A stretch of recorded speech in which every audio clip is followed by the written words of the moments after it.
मेरा नाम रश्मि है। आज मैं आप लोगों के अपनी आंखों से हुए एक धोखे के बारे में बताने जा रही हूँ। मेरी आंखों का यह धोखा मेरी जिंदगी की सबसे बड़ी गलती बन गया था। मेरी ननद सुमित्रा बहुत शरीफ थी और बहुत ही सीधी सादी लड़की थी। जब भी उसका कोई रिश्ता आता तो वह बहुत खुश होती थी। जब लड़के वाले उसे देखने के लिए आते तो वह फटे पुराने कपड़े पहनकर और अपनी अजीब सी हालत बनाकर लड़की वालों के सामने आ जाती थी। इस बारे में जो उसका रिश्ता आया था, लड़के ने लड़की देखते ही पसंद कर लिया था और जैसे ही मेरी ननद की शादी हुई, यह देखकर मेरे पैरों तले से जमीन निकल गई कि उसका पति तो एक भिखारी था। यह बात तब की है जब मेरी शादी नहीं हुई थी। मैंने अपने पूरे कॉलेज में टॉप किया था और मम्मी पापा से वादे के मुताबिक अगर मैं टॉप किया तो मेरे पापा मेरा एडमिशन यूनिवर्सिटी में करवा देंगे और इसी खुशी की वजह से मेरे पांव जमीन पर नहीं टिक रहे थे। कॉलेज से आते ही मुझे बस अपने पापा का बड़ी बेसब्री से इंतजार था कि कब वह अपने दुकान से वापस आएंगे और मैं उनको यह गुड न्यूज सुनाऊंगी। अभी मैं मम्मी के पास बैठी हुई थी और यही सोच रही थी। थोड़ी देर बाद ही मेरे पापा काम से लौट आए। मैं अपने पापा की लाडली थी और उनकी छोटी बेटी थी। मेरे दो भाई थे और मेरी दो दो बहनें जिनकी शादी हो चुकी थी। एक बड़े भैया की भी शादी हो चुकी थी। अभी एक छोटे भैया और मैं, हम दोनों भाई बहन कुंवारे थे। मेरे पापा मुझे बहुत प्यार किया करते थे। जैसे ही मैं अपने कमरे में निकलकर नीचे हॉल में पहुंची तो यह देखकर हैरान रह गई थी कि मेरे पापा नहीं बल्कि मेरे भैया आए थे, जिनकी आवाज को मैं पापा समझ रही थी। मैंने भैया से कुछ नहीं कहा और खामोश रही। मेरे भैया समझ गए थे कि मैं अपने पापा का इंतजार कर रही हूँ, इसीलिए वह अपनी मुस्कुराहट छुपाते हुए दरवाजा बंद करके मम्मी के कमरे की तरफ चले गए थे और मुझे चाय बनाने को कहकर गए थे। तो मैं उनके लिए चाय बनाने की किचन में चली गई। जब चाय लेकर मैं मम्मी के कमरे में गई तो भैया से पापा के बारे में पूछने लगी। उन्होंने मुझे कुछ नहीं बताया। मेरे कई बार पूछने पर भी वह मेरे साथ मजाक कर रहे थे और मुझे पापा के बारे में नहीं बता रहे थे। फिर मुझे गुस्सा आ गया और मैं गुस्से में आकर उनसे पापा के बारे में पूछा, भैया आप क्यों मजाक कर रहे हो? बताते क्यों नहीं हो? पापा कहाँ हैं? और इतनी देर हो गई, पापा अभी तक घर क्यों नहीं आए? पहले तो भैया ने मम्मी की तरफ देखकर हंसने लगे, फिर मेरी तरफ देखकर कहने लगे, रश्मि आज दुकान पर कस्टमर ज्यादा हैं, इसीलिए पापा आज थोड़ा लेट आएंगे। जाओ तुम खाना खाकर सो जाओ, तुम्हें नींद आ रही होगी। भैया ने यह बात इतनी सीरियस होकर कही थी कि ना चाहते हुए भी मुझे उनकी बात पर यकीन करना पड़ गया था और फिर मैं ऊपर अपने कमरे की तरफ जाने लगी थी कि फिर मैंने सोचा कि इतनी जल्दी मुझे नींद नहीं आएगी। इसीलिए मैंने दोबारा जाकर मम्मी के कमरे में भाई और मम्मी के पास बैठ गई। मम्मी और भैया मुझे हैरान नजरों से देखने लगे और कहने लगे, क्या हुआ? सो जाओ जाकर, तुम्हें अभी तक नींद नहीं आ रही? मैं तुमसे कहा तो पापा आज लेट आएंगे। मैं भैया से कहा कि कोई बात नहीं, मुझे इतनी जल्दी नींद नहीं आती। मैं आप लोगों के साथ बैठकर यहाँ पर पापा का इंतजार कर लेती हूँ। इतनी देर में दरवाजे की बेल बजने लगी। मैं फौरन ही भागकर दरवाजा खोलने के लिए चली गई। दरवाजा खोलते ही मेरे पापा मुस्कुरा रहे थे और मुझे देख रहे थे। मैं उनको देखकर खुश हो गई और फौरन उनके गले से लग गई। वह भी मुझे देखकर हंस रहे थे, जैसे उन्हें पता हो कि मैं उनके इंतजार में थी और मैं ही दरवाजा खोलने वाली हूँ। मैं अपनी खुशी की वजह अपने पापा की बता दी। वह भी बड़ी खामोशी से मेरी बात को सुन रहे थे। शायद उन्हें पता था कि मुझे यही बात उनसे करनी थी। मैंने पापा को अंदर बुलाया और उनसे कहने लगी, पापा आप तो आज लेट आने वाले थे। पापा कहने लगे, तुम्हें ऐसा किसने कहा? मैंने कहा, ऐसा तो भैया बता रहे थे। भैया पापा को देखकर हंसने लगे और कहने लगे, पापा मैं रश्मि के साथ मजाक कर रहा था। मेरे पापा यही शर्त लगी हुई थी कि अगर मैं कॉलेज में टॉप किया तो पापा मेरा यूनिवर्सिटी में एडमिशन करवाएंगे। आप पापा ने अपनी शर्त पूरी कर दी थी, इसीलिए उन्होंने मेरा एडमिशन शहर की अच्छी यूनिवर्सिटी में करवा दिया था और पापा ही मुझे यूनिवर्सिटी से लेकर आते थे और यूनिवर्सिटी से छोड़कर चले जाते थे। मैं अपनी लाइफ में बहुत खुश थी क्योंकि मेरी फैमिली बहुत अच्छी फैमिली थी। धीरे धीरे कुछ साल गुजर गए और मेरी पढ़ाई भी कंप्लीट होने वाली थी। मेरा आखिरी साल चल रहा था यूनिवर्सिटी में। मेरी मुलाकात एक लड़के के साथ हो गई। वह देखने में काफी हैंडसम था। उसने बातों ही बातों में मुझसे फ्रेंडशिप कर ली और हमारी फ्रेंडशिप धीरे धीरे प्यार में बदल गई। आज हमारी फेयरवेल पार्टी थी और उस दिन उसने मुझे शादी के लिए प्रपोज कर दिया और कहता था कि वह मेरे घर पर रिश्ता भेजना चाहता है। उस लड़के का नाम रोहन है।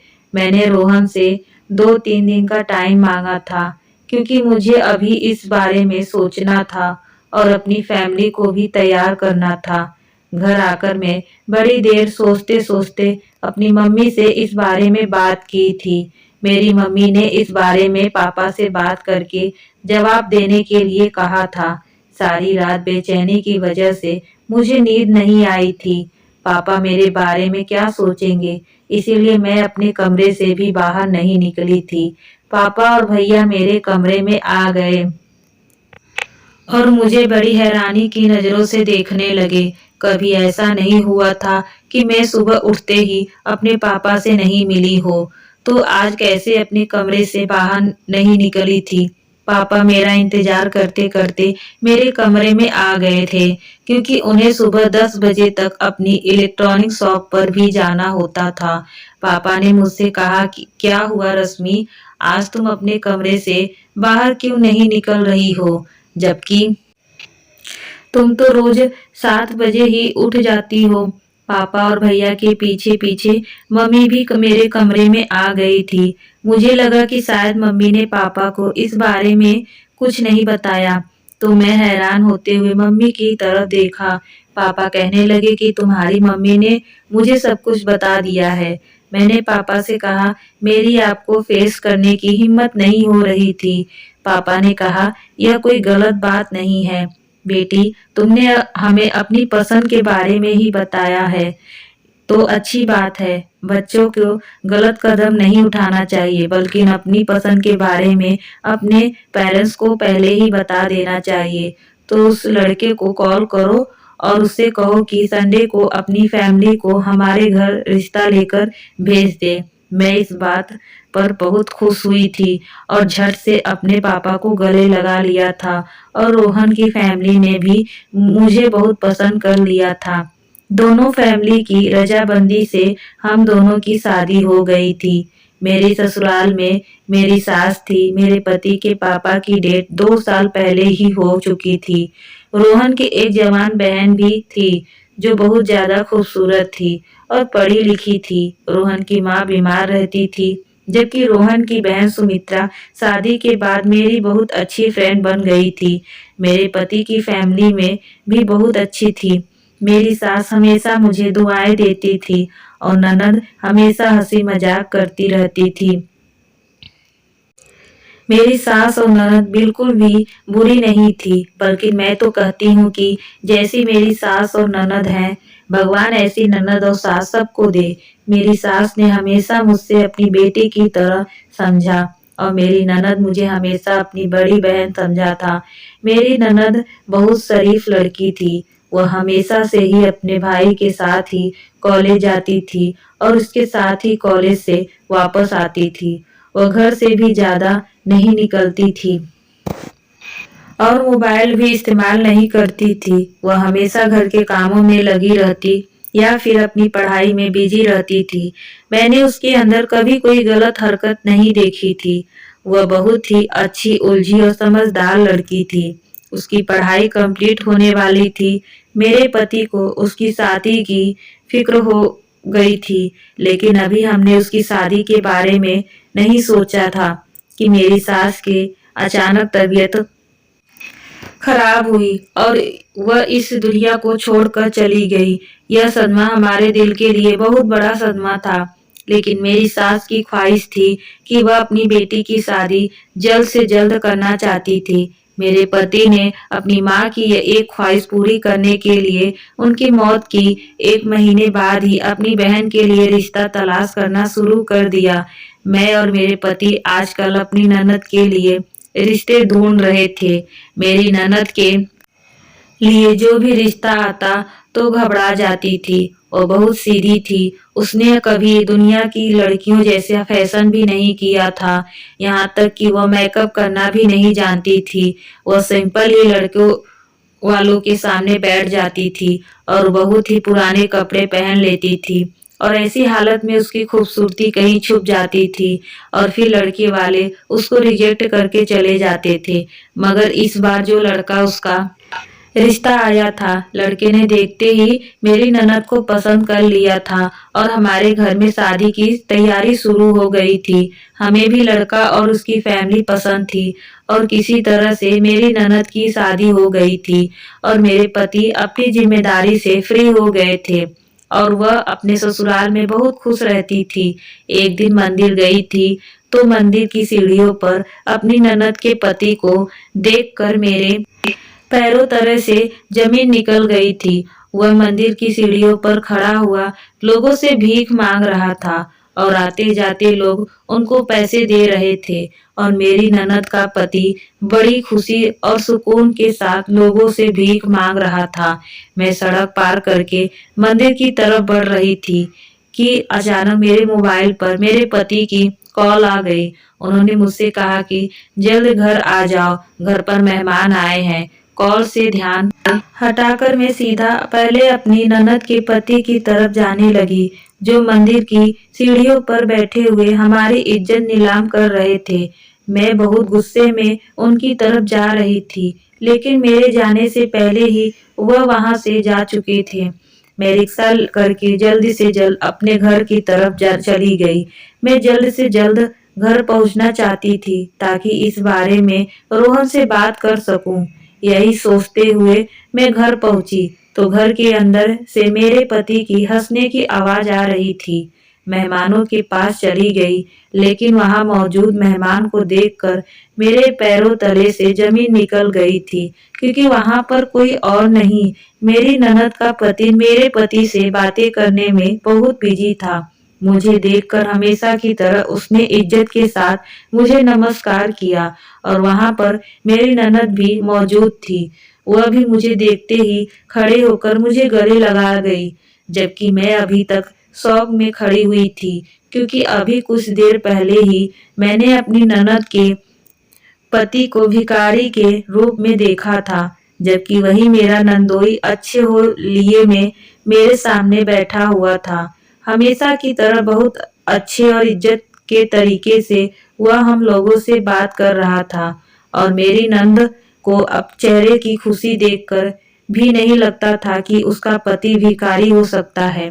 अपना बड़ा सा बंगला, बड़ी सी कार और बहुत सारे सोने की जेवरात पहने हुए उसे देखकर नहीं लगता था कि वह अपने ससुराल में खुश नहीं है। लेकिन मैं उस इंसान की शक्ल को नहीं भूल पा रही थी, जिसको मैंने मंदिर की सीढ़ियों पर बैठे हुए देखा था। मेरी कुछ भी समझ में नहीं आ रहा था कि मैं किसको क्या देखा था। मैं ऐसी हालत में थी कि मैं कुछ बोल ही नहीं पा रही थी। मेरे पति को लगा कि शायद मेरी तबीयत ठीक नहीं है, इसीलिए मैं खामोश हूँ। मेरी नंद और उसके पति को हमारे घर आए हुए 2 घंटे हो गए थे, लेकिन मैं अभी तक कंफ्यूजन से नहीं निकल पा रही थी। कभी कभी तो मेरे दिमाग में यह ख्याल आ रहा था कि कहीं वह मेरी नंदोई का जुड़वा भाई तो नहीं। मेरी नंद के घर से जाते ही मैंने अपने पति को सारी बातें बता दी। वह मेरी बात सुनकर मुझे देखकर खूब हंसने लगे, जबकि मैं बड़ी हैरानी से उनकी तरफ देख रही थी, क्योंकि वह मेरी बात से साफ इनकार कर रहे थे। मेरे पति ने कहा कि तुम्हें कोई वहम हुआ होगा और मैं भी इस बात को अपना वहम समझकर भूल गई थी। इसी तरह से दिन गुजरते चले गए। दिन अच्छे तरीके से गुजर रहे थे। किसी चीज की कोई परेशानी नहीं थी। मैं अपने पति के साथ बहुत खुश थी और मेरी नंद भी अपने ससुराल में बहुत खुश थी। लेकिन 1 साल बाद यह कहानी फिर से दोहराई गई। मेरी नंद और उसके पति की एनिवर्सरी थी और उसने हमें इनवाइट किया था। मैं शॉपिंग करने के लिए मार्केट गई थी ताकि अपनी नंद के लिए गिफ्ट ला सकूं और घर वापस लौटने से पहले मैंने ड्राइवर से मंदिर की तरफ जाने के लिए कहा। मैं रोज प्रार्थना करने के लिए मंदिर जाती थी क्योंकि मेरी शादी की काफी टाइम हो गया था। अभी तक मेरे पास कोई औलाद नहीं थी। मैं आज मंदिर में भिखारी को खाना बांटने के लिए गई थी। वहां पर सारे भिखारी लाइन में बैठे हुए थे और मैं उनको सबको अपने हाथों से खाना दे रही थी और साथ ही साथ अपनी औलाद की खुशी देखने के लिए भी प्रार्थना करने के लिए कर रही थी। लेकिन जब मैं आखिरी के एक भिखारी को खाने की प्लेट देने लगी तो वह भी मेरी ननद का पति था। इससे पहले मैं उससे कुछ कहती, पीछे से किसी ने कंधे पर हाथ रखे। मैं जैसे ही पलट के देखा, वह मेरी कॉलेज की फ्रेंड थी। मेरी फ्रेंड मुझसे बहुत दिनों बाद मिली थी, इसीलिए मेरी लाइफ के बारे में पूछ रही थी। मैं उसकी बातों में लग गई थी, लेकिन उसके जाते ही जैसे ही मैंने पीछे पलट कर देखा तो वहां पर कोई नहीं था। यहाँ पर कोई भिखारी नहीं था। सारे भिखारी यहाँ से जा चुके थे। मैं वहां से खड़े होकर अपने नंदोई को ढूंढने लगी, जो भिखारी के रूप में था। 1 डेढ़ घंटा लगातार मैंने उसको पूरे मंदिर में तलाश किया, लेकिन वह मुझे कहीं पर नजर नहीं आया। उसके बाद मैं थका हार अपने घर को वापस लौट आई, मगर मेरा दिमाग अभी भी कंफ्यूजन में रहा था। मैं बहुत परेशान थी क्योंकि 1 साल पहले भी मेरे साथ ही सब कुछ हो चुका था। मेरी नंद का पति, जिसको मैं भिखारी की हालत में देखा था, आज फिर वही भिखारी था जो मेरा नंदोई था। और रोज आज मैंने अपने पति से इस बारे में क्लियरली बात करने का फैसला कर लिया था।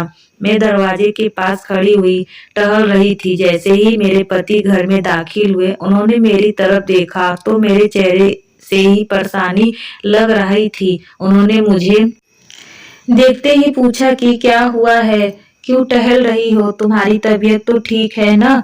मैंने अपने हाथ में अपने पति का बैग पकड़ा और अपने पति को आज की हुई सारी बात बता दी।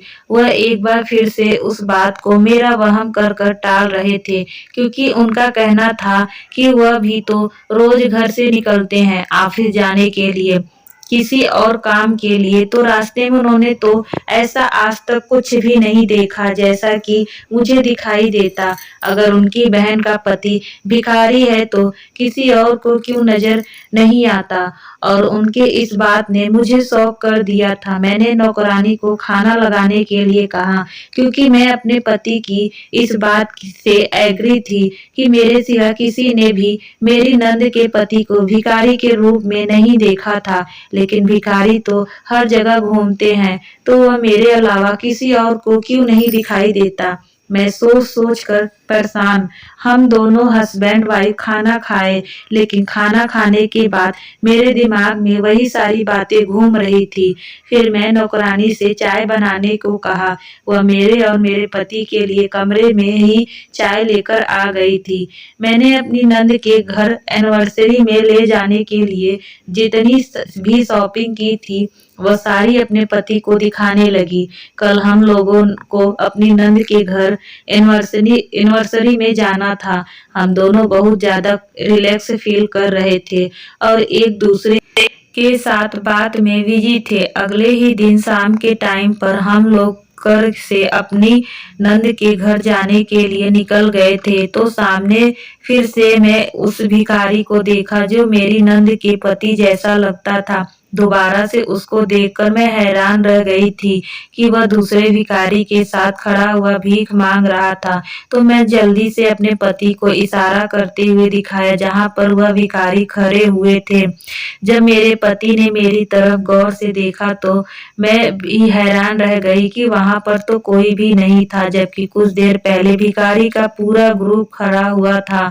मेरे पति कहने लगी, रश्मि, लगता है तुम्हें चश्मा की जरूरत है, तुम अपने दिमाग पर ज्यादा ही स्ट्रे लेने लगी हो। इस बात को लेकर यह बात कहते हुए मेरे पति ने कर आगे बढ़ा ली, क्योंकि हमें जाने में लेट हो रहा था और मेरे दिमाग में यकीन हो चुका था कि जरूर कुछ तो गड़बड़ है और इस बात के बारे में मैं जानकर ही रहूंगी, चाहे मुझे कुछ भी करना पड़े। यही सब सोचते सोचते रास्ता पूरा हो गया था और मेरी नंद का घर भी आ गया था। मेरी नंद के घर पर बहुत अच्छी डेकोरेशन हुई थी। उसका बहुत बड़ा बंगला था जिसमें बहुत से नौकर काम किया करते थे। उसके घर और उसकी फैमिली को देखकर नहीं लगता था कि यह किसी भिखारी का घर है या किसी भिखारी की फैमिली है। मुझे अपनी आंखों पर पूरा विश्वास नहीं था। मैं अपनी आंखों से देखी हुई बात को बार बार नहीं छूट ला सकती थी और अब मुझे सच्चाई जानकर यही रहनी थी। मेरे पति ने अचानक ही मुझे हाथ से हिलाया तो मैं होश में आ गई थी। उन्होंने मुझे कार से उतरने के लिए कहा। कहने लगे, रश्मि, ना जाने तुम किन ख्यालों में खोई रहती हो। चलो, हम लोगों को अंदर भी जाना है, लेट हो रहा है। उन्होंने जब मुस्कुराते हुए कहा तो मैं भी मुस्कुराकर देखने लगी और कार से उतर गई और हम लोग बंगले के अंदर चले गए। मेरी नंद बहुत खूबसूरत लग रही थी। उसने बहुत सारा जेवर भी पहना हुआ था और वह बहुत ज्यादा खुश लग रही थी। अपनी नंद के चेहरे की खुशी देखकर थोड़ी देर के लिए मैं सब कुछ भूल गई थी। कुछ देर बाद वहां पर केक कट किया गया। मेरे नंद का ससुराल काफी बड़ा था और उसने काफी सारे लोग को इनवाइट किया था। हर कोई वहां पर मेरे नंद की खूबसूरती और उसकी आदतें के बारे में तारीफ कर रहे थे और साथ ही साथ उसके पति की भी बहुत तारीफ कर रहे थे। यह सारी बातें सुनकर मुझे और मेरे पति को बहुत खुशी मिल रही थी कि मेरी नंद बहुत किस्मत वाली है जो उसे इतने अच्छे ससुराल वाले मिले हैं। अभी हम लोग केक कट करने के बाद फ्री हुए थे कि इतने देर में ही मैंने अपने नंदोई को घर से बैक साइड पर जाते हुए देखा। ना चाहते हुए भी अपनी नंद के पति का पीछा करने लगी। जब वहां पहुंची तो हैरान रह गई कि यह यही भिखारी का ग्रुप था जिसको मैं हर बार देखा करती थी। उनके सामने खड़े होकर मेरी नंद का पति उन लोगों को खाना सर्व कर रहा था। वह लोगों को बहुत ही ज्यादा इज्जत दे रहा था, जैसे वह लोग कोई भिखार नहीं बल्कि बहुत बड़े लोग हो। मैं यही सोच रही थी कि मैं इस बारे में अपनी नंद के पति से पूछ लूं, लेकिन फिर मेरे दिल में यह ख्याल भी आता कि कहीं उनको बुरा न लग जाए, उन्हें ऐसा न लगे कि भाभी मुझ पर शक कर रही हैं। यह सोचकर मैं पीछे पलटने लगी तो इस वक्त मेरे नंदोई ने पीछे पलटकर देखा तो मैं हैरान रह गई थी, जबकि मेरा नंदोई मुस्कुराते हुए मेरी तरफ देख रहा था। वह कहने लगा, भाभी आप यहाँ क्या कर रही हैं? क्या हुआ, आपको कुछ चाहिए? मैंने क्या कहा, नहीं नहीं, मुझे कुछ नहीं चाहिए, बस वह मेरा दिल थोड़ा घबरा रहा था तो मैंने सोचा यहीं कहीं टहल लेती हूँ। मैं झूठ बोलते हुए अपने मतलब की बात पूछी। कहा, आप यहाँ क्या कर रहे हैं और यह लोग कौन हैं? तो मेरी नंद के पति ने मुस्कुराते हुए कहा, भाभी यह लोग भिखारी हैं। इन गरीबों का हक है, अगर हम इन्हें भूल जाएंगे तो हमारे देश तो फिर इन लोगों का क्या होगा? हमें तो इस देश से गरीबों को खत्म करना चाहिए, लेकिन हम भूखे गरीबों लोगों की मदद नहीं करके अपने देश में गरीबों को और ज्यादा बढ़ावा दे रहे हैं। हमें तो ऐसे लोगों को ढूंढना चाहिए और उनकी मदद करनी चाहिए। हमें अपने सुख दुख में इन लोगों को शामिल करना चाहिए और इन लोगों को पेट भर के खाना खिलाना चाहिए, उनकी हर जरूरत को पूरा करना चाहिए। भाभी मुझे गरीबों को खाना खिलाने से बहुत खुशी मिलती है। जब कोई मेरी वजह से पेट भर के सोता है, अगर भगवान ने मुझे इस काबिल बनाया है तो फिर मैं क्यों नहीं गरीबों की मदद करूं। यही वजह है कि मैं अपने दुख सुख में लोगों को याद करना नहीं भूलता। मेरे के पति ने मेरी आंखें खोल दी थी। आखिर वह ठीक है तो कह रहे थे, जब तक हम देश इस देश में गरीबों को मिटाने की कोशिश नहीं करेंगे तब तक गरीबी हमारे देश से खत्म नहीं होगी। मुझे तो उनके सामने खड़े हुए बड़ी शर्म आ रही थी, क्योंकि मेरे दिमाग में तो उनके खिलाफ कुछ और ही चल रहा था कि मैं किसी ने एक इंसान के लिए अपने दिमाग में घटिया सोच रखी हुई थी। फिर वह मुस्कुराकर वहां से चली आई। मेरी तबीयत ही अचानक ही बिगड़ने लगी थी। मेरा दिल घबरा रहा था और मुझे कमजोरी सी महसूस हो रही थी और थोड़ी देर बाद ही मैं बेहोश हो गई। तो सब मेरी फिक्र में पागल होने लगे। मेरी नंद के पति ने जल्द से फोन करके डॉक्टर को बुलाया, जबकि मेरी नंदोई भी मेरे हाथ पर सहला रहे थे और मेरे पति टेंशन से इधर उधर टहल रहे थे। जब डॉक्टर आए और उन्होंने मेरा चेकअप किया तो उन्होंने एक ऐसी खबर सुनाई कि जिसे सुनकर जितने भी लोग वहां पर टेंशन में थे, सबके होठों पर मुस्कुराहट आ गई थी। डॉक्टर ने बताया कि मैं प्रेग्नेंट हूँ। यह सुनकर मेरे पति भी बहुत ज्यादा खुश हो रहे थे, लेकिन साथ ही साथ डॉक्टर ने ब्लड प्रेशर को भी बताया और मुझे आराम करने के लिए कहा। डॉक्टर ने मुझे ज़्यादा से ज़्यादा आराम करने के लिए कहा था और मुझे नींद पूरी करने के लिए कहा था। वैसे भी मुझे बहुत तेज नींद आ रही थी और मैं सो गई और मैं बहुत देर बाद सो के उठी, तो जिसकी वजह से उस रात मुझे अपनी नंद के घर में ही रुकना पड़ गया। उस रात मेरी नंद और उसके ससुराल वालों ने हमारी खूब खातिर की थी। काफी टाइम तक तो हम सब लोग आपस में बातें करते रहे। उसके बाद अपने अपने कमरों में सोने के लिए चले गए। रात के 3:30 बजे रहे थे जब मेरी प्यास की वजह से आंख खुली, तो मैं इधर उधर देखा और मैंने देखा को पहचानने की कोशिश कर रही थी, क्योंकि मेरे सर में बहुत दर्द हो रहा था और मुझे कुछ ठीक से याद नहीं आ रहा था।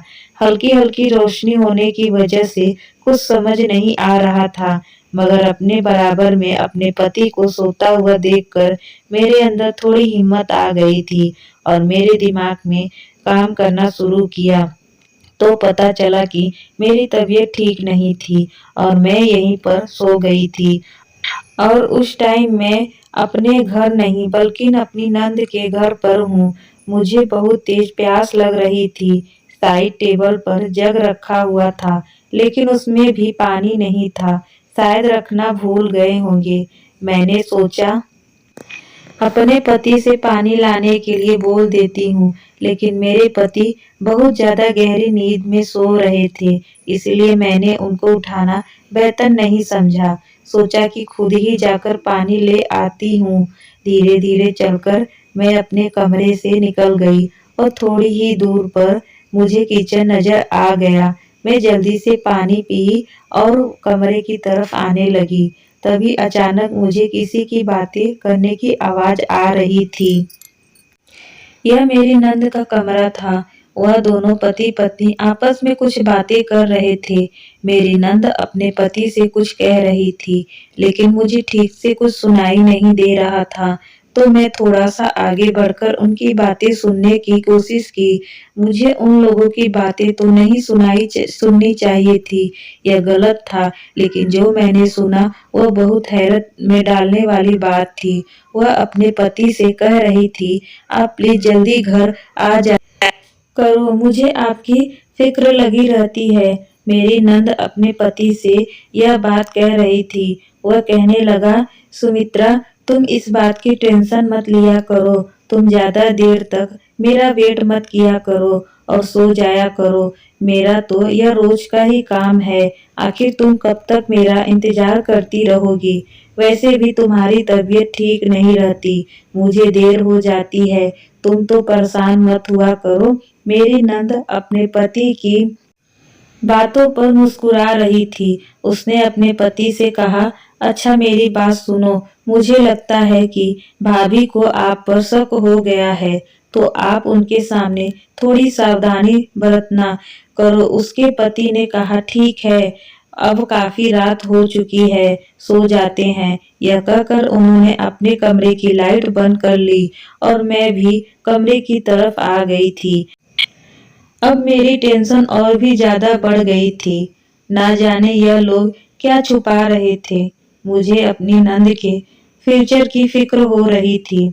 मुझे कुछ समझ नहीं आ रहा था कि इसकी वजह बहुत यह लोग मुझे कुछ न कुछ तो छुपा रहे थे।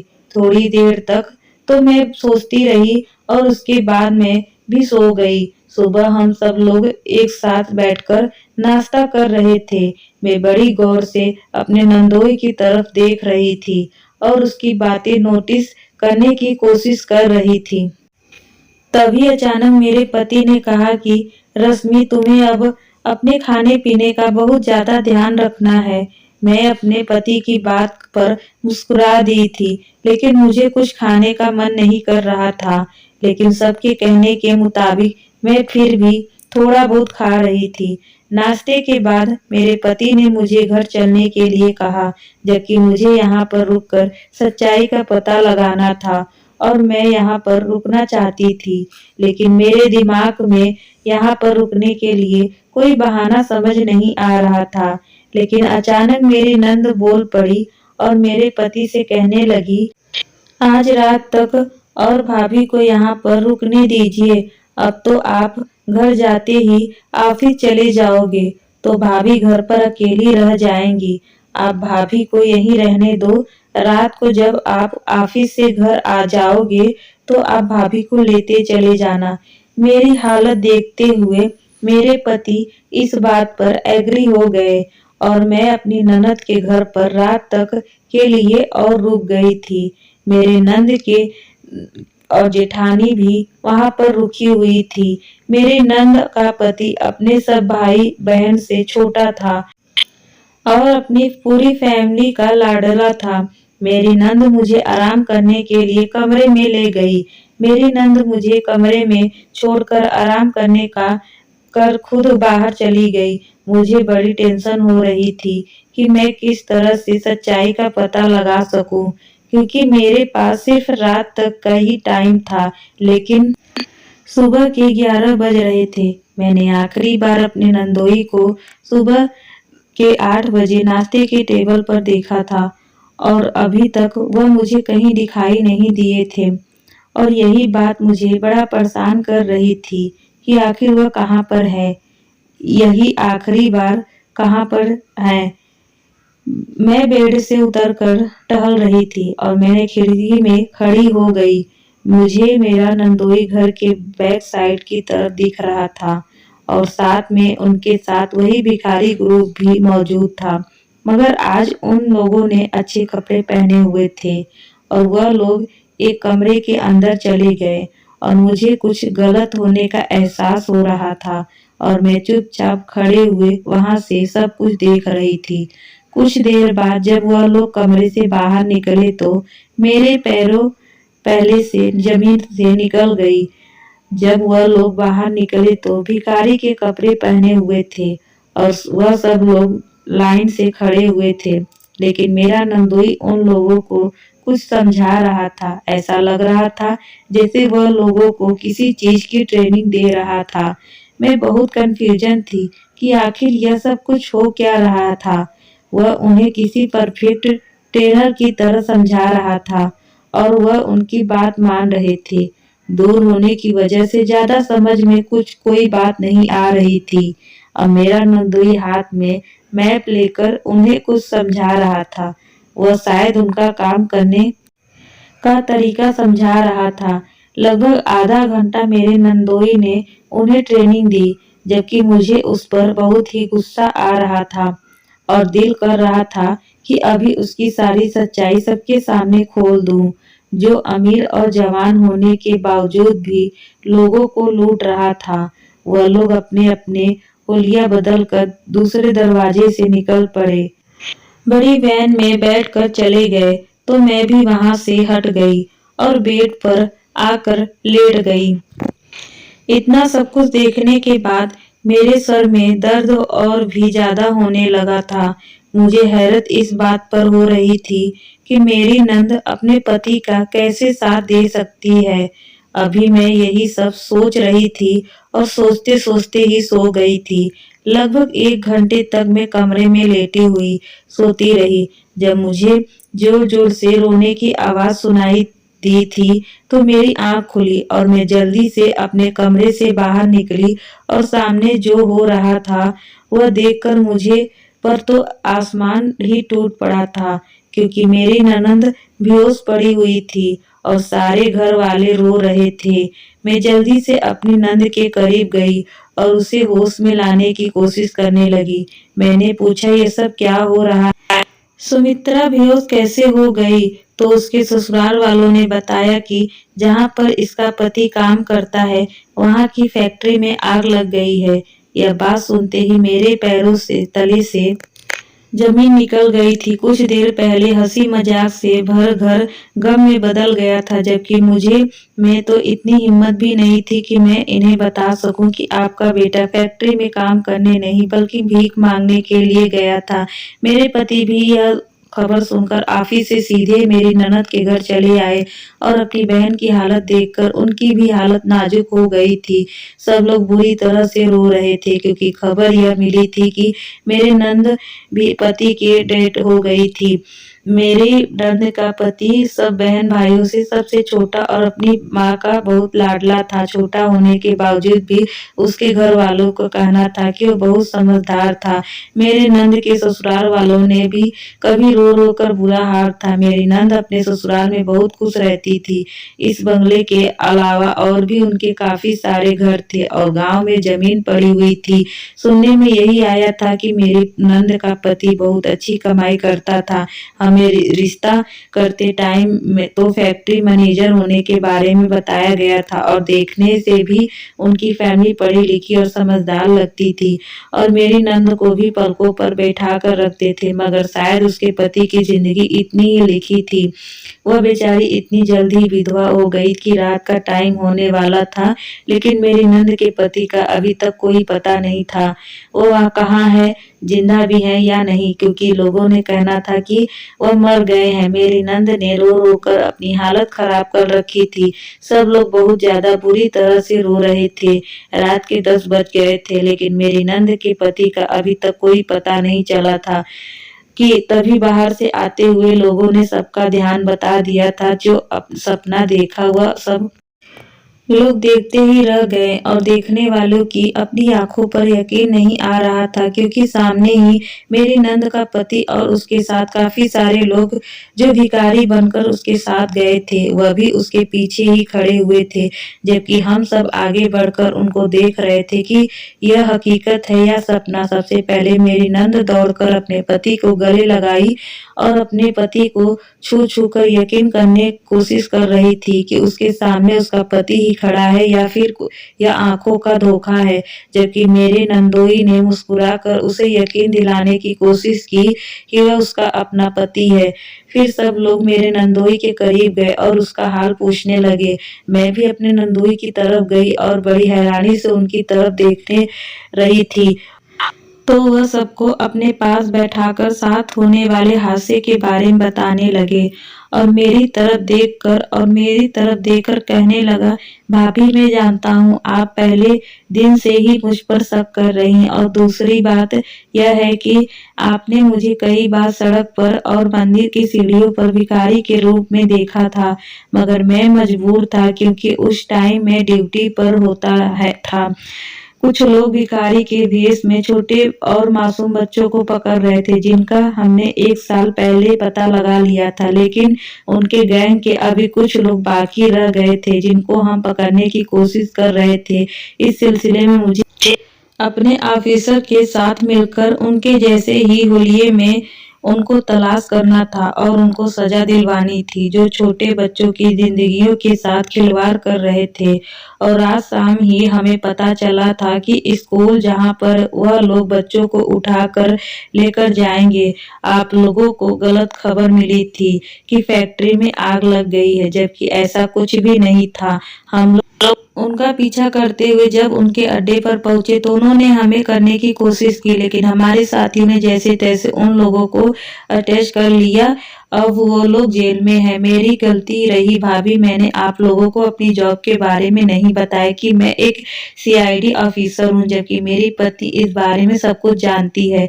मैं अपनी फैमिली को खतरे में नहीं डाल सकता, क्योंकि हमारे दुश्मन हमारे परिवार की ताक में लगे रहते हैं। इसलिए मुझे माफ कर देना, मैं अपने बिहेवियर से बहुत शर्मिंदा हूँ। मेरे नंदोई ने मुझसे माफी मांगी तो मैं भी शर्म से पानी पानी हो गई थी कि कैसे अपने नंदोई पर शक किया।